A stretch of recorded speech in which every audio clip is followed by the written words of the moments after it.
Good afternoon, everybody. I want you to visualize something for me. You've just been accepted into your dream school. However, due to the rising cost of tuition, there's no way that you can attend. You get a sinking feeling in your heart as though your whole life is ending. All your hopes, dreams, years of hard work and sacrifice are now going down the drain. Many of you will be transferring in the next year or two. The rising cost of tuition will affect you directly. As someone who's planning to transfer soon, I'm also very concerned with this rising cost of tuition. So I've researched a variety of sources, such as a report by the economists Luca, Neidold, and Shin at NewYorkFed.org from June 2015, which lays out the causes of the higher tuition clearly, to AmericanStudentAssistance.org report from 2013, which illustrates the consequences of these tuition hikes. The rising cost of tuition should be reduced to 1985 levels. Now what this means is that if tuition was $10,000 in 1985, it would cost $21,500 in today's dollars, okay? But instead it costs $59,800. That's 2.5 times what inflation is. Let's examine some of the reasons why tuition has skyrocketed.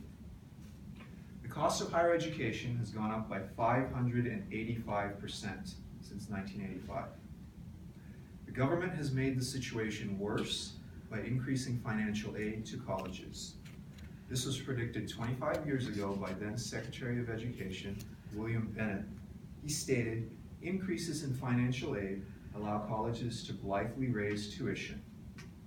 According to the report from NewYorkFed.org, for every dollar of direct subsidized loans that colleges receive, they raise their tuition by 65 cents. These subsidies are not being used for educational purposes. Law professor Ron Campos writes in the New York Times from April 4th, 2015, that administrative positions at colleges have increased 60% in the years from 1993 to 2009. That's 10 times the rate of tenured growth of tenured faculty. And in the meantime, tenured faculty wage has remained relatively flat since 1970. Dr. Philip Yiegel, a former college chancellor, states in a Huffington Post article from June 4th, 2015, students pay the athletic and amenities budgets directly through increased tuition and higher special fees. So what are the consequences of a higher cost of going to college? The consequences are that the higher costs will either prevent you from attending college or make you take out heavy loans, which result in a lot of student debt.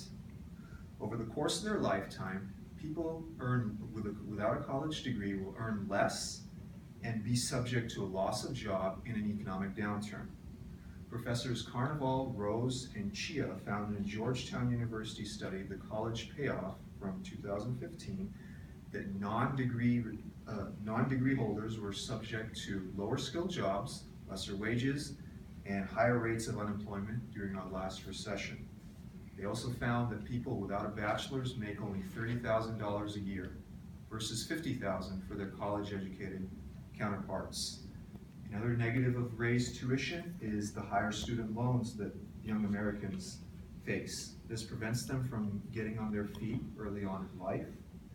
Researchers from AmericanStudentAssistance.org report found that 41% of young graduates said they had no emergency savings, 62% said that they had a daily hardship on their budget, and 61% said it impacted their ability to save for retirement.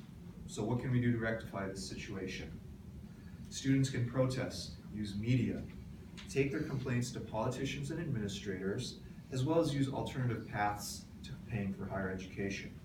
Emily Wax-Thibodeau reports in Washington Post from November 20th, 2015, that students across America have staged multiple walkouts over the past 10 years to protest high tuition costs, and it seems to be working.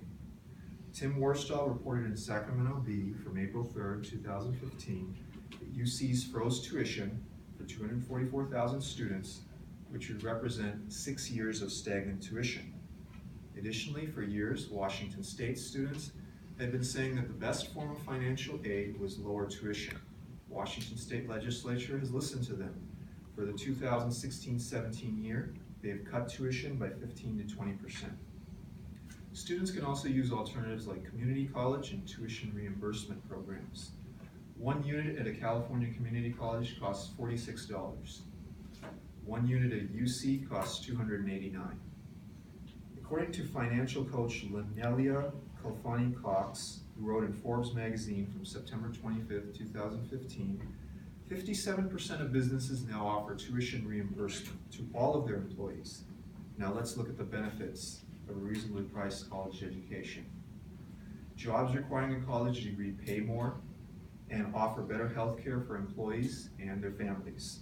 Tiffany Sue writes in LA Times from August 5th, 2011, that over the course of their careers, college graduates earn 84% more money. And a College Board and Advocacy Center study by Drs. Baum, Ma, and Paya finds that jobs that college grads work at offer greater health care for employees and their young families. Another advantage of lower tuition is more manageable or no student debt whatsoever.